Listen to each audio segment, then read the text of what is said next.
Il s'appelle Fumu Toto, géniteur de la troisième voie, dirigeant d'un parti politique, membre de l'Union sacrée de la nation. Il est en face de moi aujourd'hui. Fumu Toto, bonjour. Bonjour Crispin, bonjour à tous qui nous suivent. Bonjour aussi à nos militaires qui sont au front, à l'Est.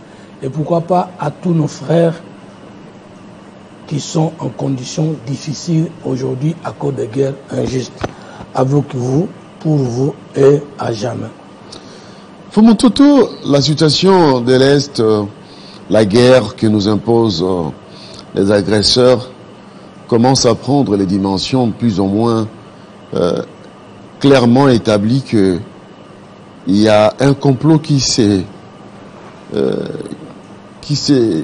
concocte contre la République, et les hommes politiques que vous êtes censés ne pas ignorer et prendre les décisions de se mettre ensemble pour bouter l'ennemi dehors. Est-ce qu'il y a une intelligence collective aujourd'hui pour permettre à ce que la RDC puisse sortir de ces marasmes?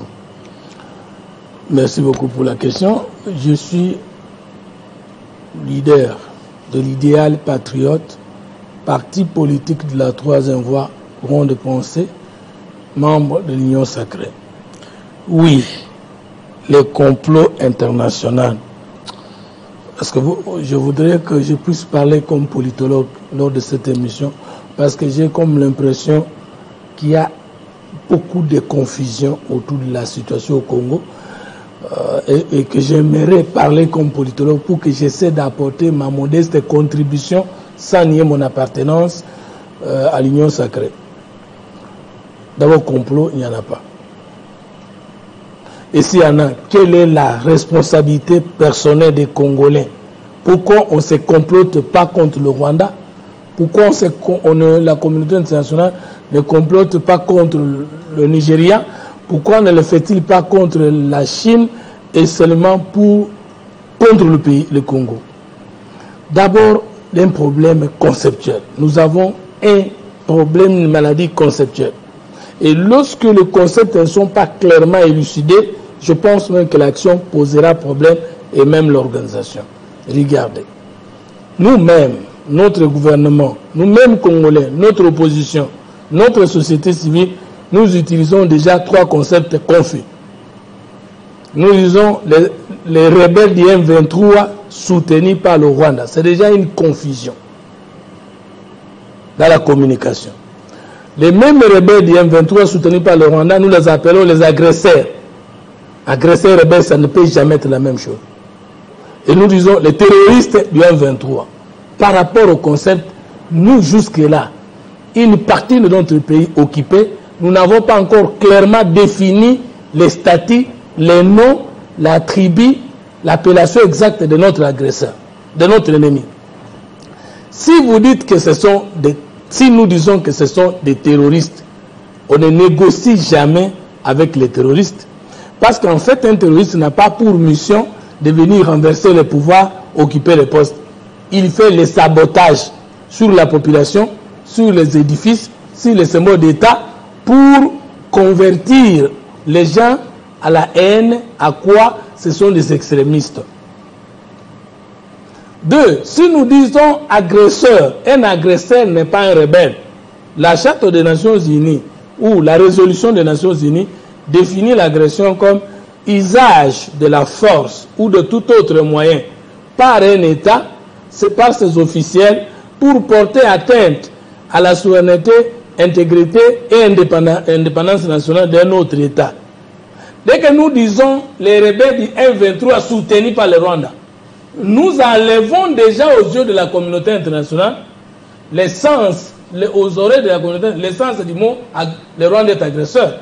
Parce que si le Rwanda soutient une rébellion et nous agresse à travers une rébellion, cela signifie que les rebelles sont congolais et qu'au nom du droit des peuples à disposer d'eux-mêmes, une fraction du peuple qui n'est pas d'accord avec la manière de diriger peut se soulever avec alliés proches ou lointains, et donc le Rwanda n'y est pour rien.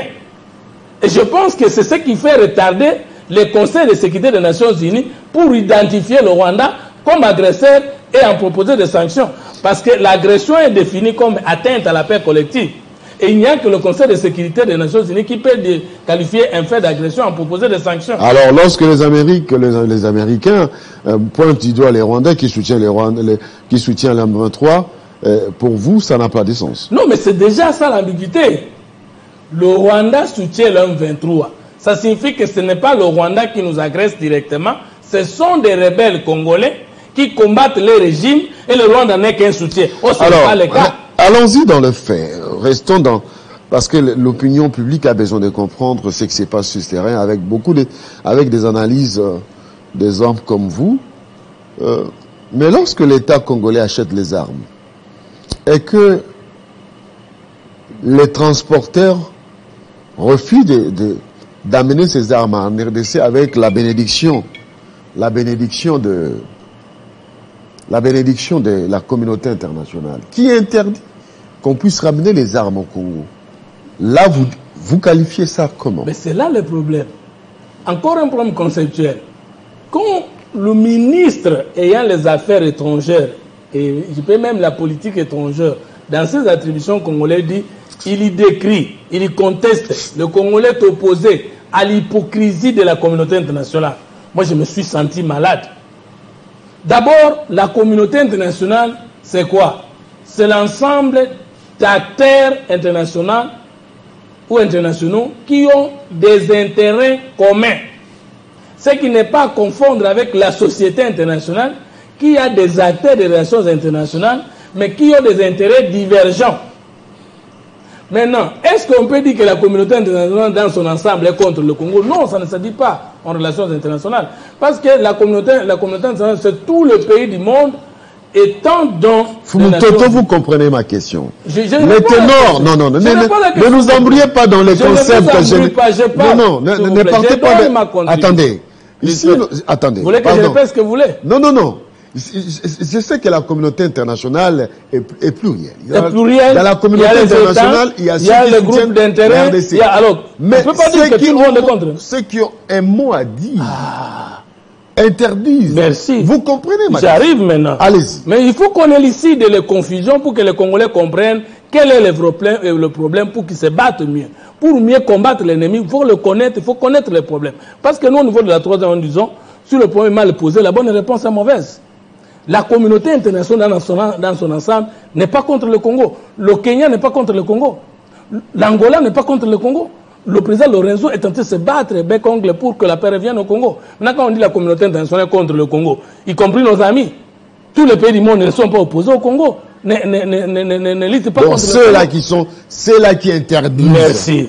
Parce que l'Angola n'a pas interdit que les armes arrivent au Congo. Voilà. C'est là qui interdisent. Voilà. J'arrive là. Pourquoi ils interdisent? J'arrive là. Maintenant, parlons maintenant de l'opinion internationale que nous devons condamner. L'opinion internationale, c'est d'abord l'opinion des structures, des individus et des États qui dominent le monde, soit en termes de superpuissance mondiale comme les États-Unis ou grande puissance mondiale comme la Grande-Bretagne, la France. Pour ne citer que cela. Pourquoi? Parce que lorsque nous parlons des Nations Unies, il y a 5 membres permanents qui devaient en principe constituer l'opinion internationale. J'ai cité la Russie, j'ai cité la Chine, la France, la Grande-Bretagne, les États-Unis. Or, sur les 5 là qui devaient constituer en principe l'opinion internationale des États des Nations Unies, les 2 ont été marginalisés. Et quand on parle de l'opinion internationale, pour les gens qui ne le savent pas en relations internationales, c'est seulement la position généralement de la France, des États-Unis et de la Grande-Bretagne. Maintenant, parlons maintenant de ces gens-là, parce que ce sont eux qui dominent les Nations Unies. Ce sont eux qui orientent les Nations Unies. Maintenant, est-ce que tous les Américains sont contre le Congo? À l'intérieur de l'Amérique, il y a l'État américain, les officiels américains et les groupes d'intérêt américains qui sont des firmes internationales en termes d'entreprise qui peuvent financer ensemble ou individuellement la guerre. Que doit faire la RDC face à cette interdiction? Voilà. Maintenant, il y a un problème de la politique étrangère. Il faut que nous puissions encore renforcer la pertinence de la politique étrangère du Congo dans les Conseils des Nations. 2, il faut que nous puissions avoir la pertinence des négociations et finalement, il faut que nous puissions avoir une diplomatie proactive. Parce que si Nous nous résumons en disant, nous sommes opposés au Rwanda, nous nous en prenons aux États-Unis, à la France, à la Grande-Bretagne, nous faisons fausse route. Nous devons plutôt savoir pourquoi ils veulent utiliser les autres pour accéder à nos richesses et qu'est-ce que nous devons faire nous-mêmes pour qu'ils accèdent à nos richesses par nous-mêmes et non plus jamais par les autres. C'est une question de perception d'État, une question d'orientation et une question d'organisation de la politique étrangère. Entre nous soit dit. Sous le régime de Mobutu, sous le régime de Kabila, on nous disait ici clairement que le pays était sous embargo d'armes et même de munitions et même d'avions. Maintenant, avec la diplomatie de Félix Tshisekedi, de moins de 2 ans après la séparation avec l'FCC, nous venons de voir un officier du Conseil de sécurité des Nations Unies qui nous raconte au Congo par le président du Sénat, le président Bati, et qui nous dit que le Congo n'est pas sous embargo d'achat d'armes et d'avions de guerre. Mais pourquoi on refuse que les armes achetées soient acheminées? C'est un langage diplomatique. Mais c'est ça le problème, c'est là que j'arrive. Maintenant, quand on nous a dit ça, nous étions tous surpris et étonnés. D'ailleurs, on a dit que c'est plutôt aux groupes armés qui revient la charge d'avoir une notification. Maintenant, est-ce que le Congo qui est allé acheter les armes est un groupe armé pour qu'on puisse lui obliger la notification? Les diplomates congolais, les ministres et les affaires étrangères du Congo doivent approfondir la question avec ses amis. Parce que dans les relations internationales, il est interdit d'appeler un diplomate hypocrite.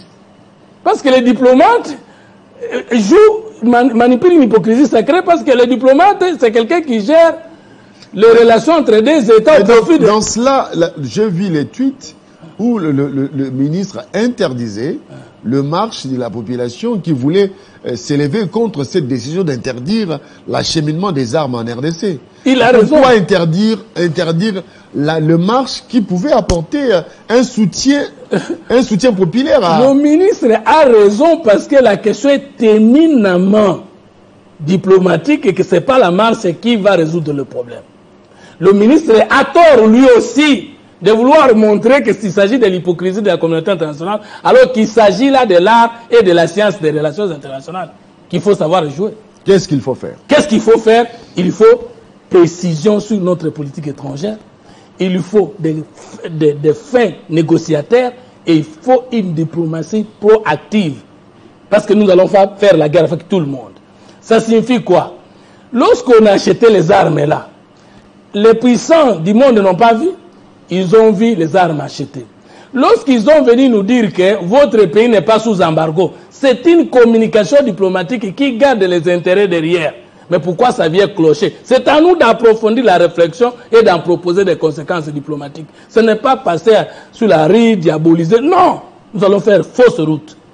On nous a communiqué déjà que la situation du Congo est négociable. Parce qu'en disant, vous n'êtes plus sous l'embargo d'achat d'avions et des armes de guerre, mais on cloue notre avion de munitions sur le sol. Mais c'est-à-dire que c'était un langage de communication diplomatique. Le ministre des Affaires et les Affaires étrangères, dans sa charge, ne peut plus venir utiliser les ripostes à la télé. Il doit avoir un bureau d'études qui doit approfondir la question et qui doit situer les problèmes. L'opinion nationale au courant de ce qui se passe. Non.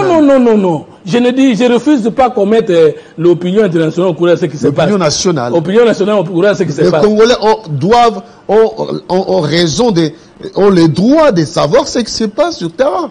S'il s'agit de la guerre, comme à l'Est avec nos ennemis là, il faut mobiliser le peuple.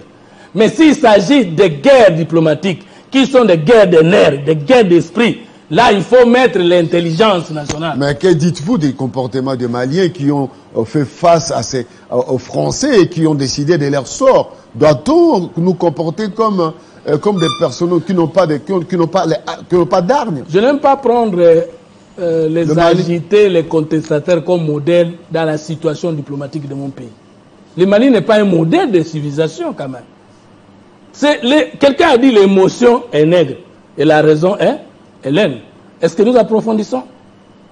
Nous approfondissons. Pour moi, le chef de l'État nous a ouvert les horizons d'approfondir l'intelligence diplomatique pour mieux encore jouer. Et que rien n'est encore perdu sur le plan diplomatique. Alors vous donnez raison au commandant des forces de l'ASC qui dit nous sommes là, mais d'abord les actions diplomatiques avant d'amorcer les actions militaires. Donc si les actions diplomatiques ne réussissent pas, c'est en ce moment que nous allons recourir à la force. Mais justement, c'est même ça l'option du chef de l'État. Un militaire peut venir dans un pays tenir un tel discours? Non, mais justement, si un militaire ne peut pas dire la vérité, et qu'il vous dit la vérité, vous qui souffrez, vous ne pouvez pas regretter sa vérité. Si un militaire, le secrétaire général des Nations Unies devait nous dire la vérité, mais lorsqu'il dit, les M23 ont des armes sophistiquées, et les journalistes lui posent la question, mais d'où viennent ces armes? Et lui répond, ça vient de quelque part, ils ne sont pas nés dans la brousse. C'est une communication diplomatique.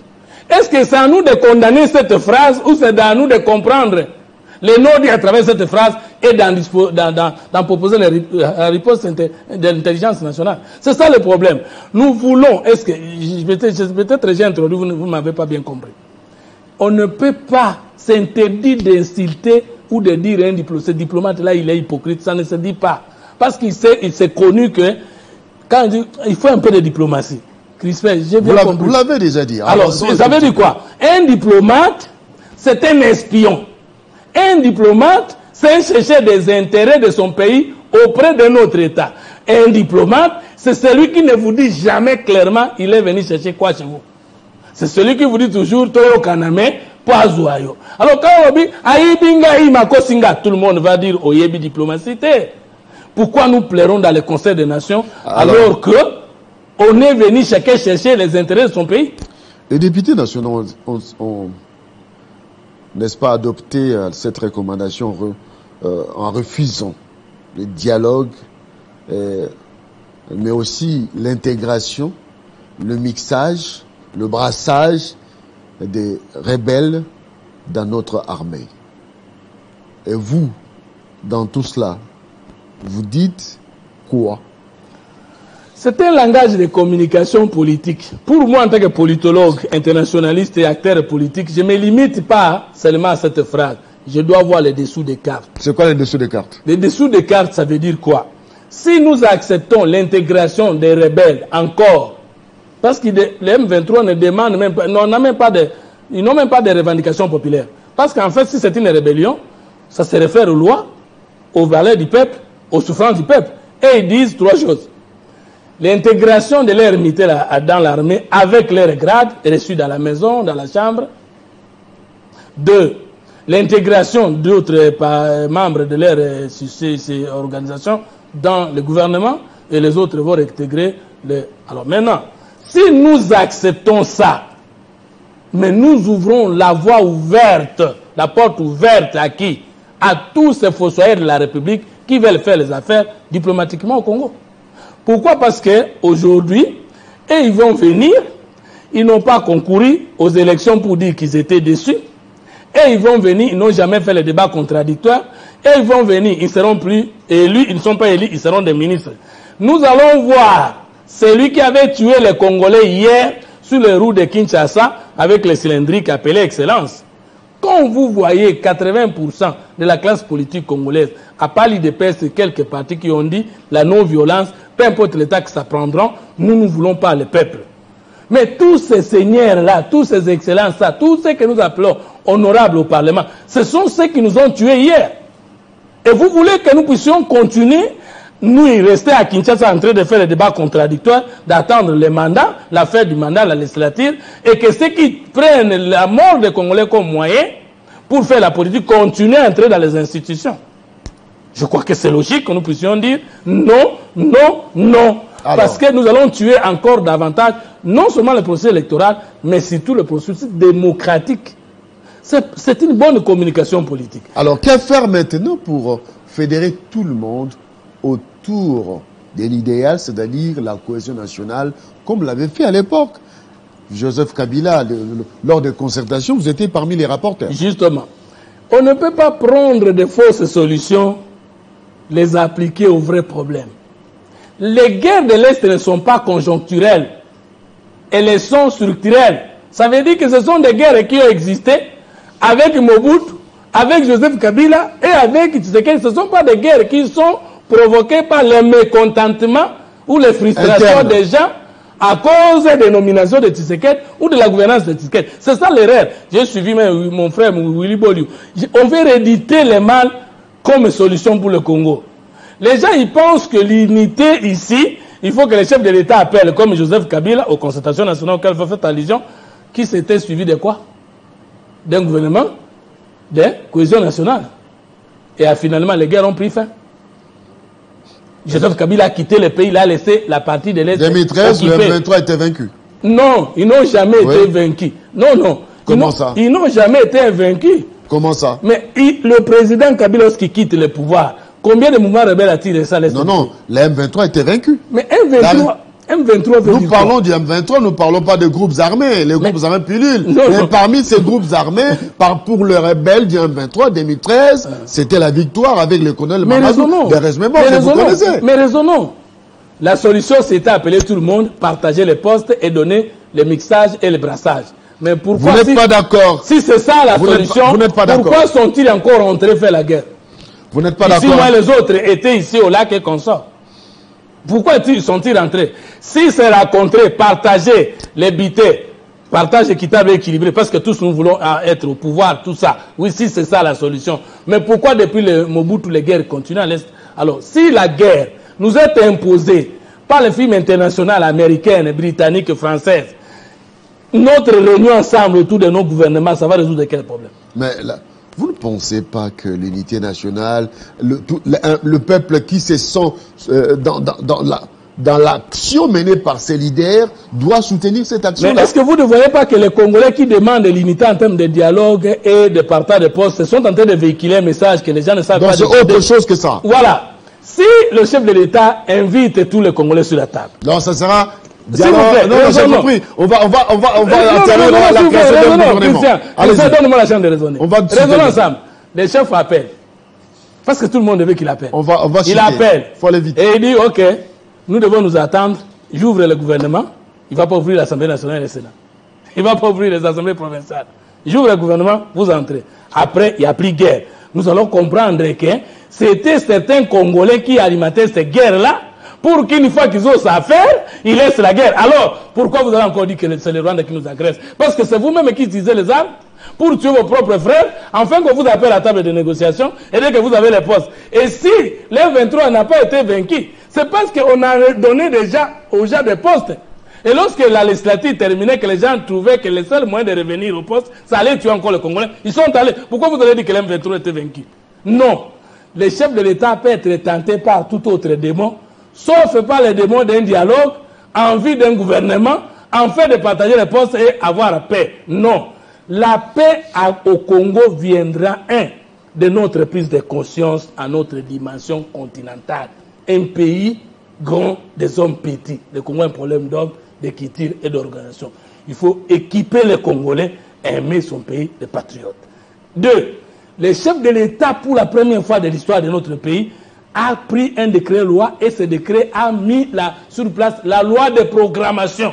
Nous demandons à l'Assemblée nationale, nous demandons au Sénat, nous demandons à l'IGF, nous demandons au Sénat, nous demandons à toutes les institutions qui donnent l'argent, qui contrôlent et qui affectent l'argent, de veiller pour que la loi de programmation soit exécutée sans faille.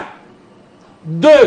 Il faut un recrutement équitable et équilibré des Congolais. Nous ne voulons plus de recrutement à Goma 20 000 personnes et au Sankourou 2000 personnes. Non. L'article 185 de la Constitution et l'article 189 de la Constitution dit ceci.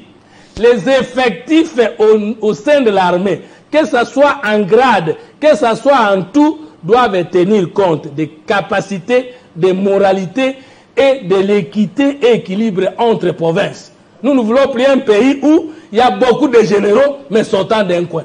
D'après mes études, il y paraîtrait que la plupart des grands officiers de ce pays viennent d'un coin généralement de l'Est. Merci. Mais alors que la guerre ne cesse pas.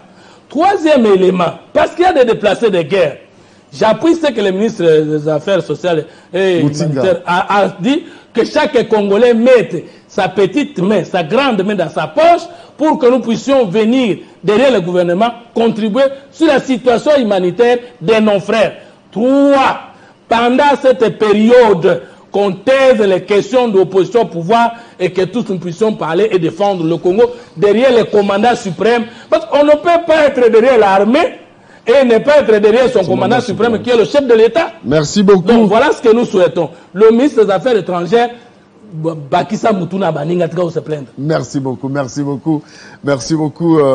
C'est toujours un plaisir. On a du mal à te couper la parole parce que c'est vraiment de la matière qui sort. Merci. La matière grise.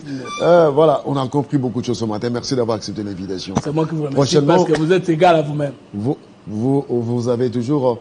je vais encore vous recevoir prochainement pour qu'on puisse approfondir, mais cette fois-ci, vous serez en face de quelqu'un qui va vous contredire. Mesdames et messieurs. Comme c'était au peuple de juger. Vous avez oublié cette émission-là. Merci beaucoup. Au peuple de juger. Voilà. Ça va revenir avec c'était une très bonne émission. Non, ça je me rappelle un jour, vous avez surpris. Un député de l'époque là. Vous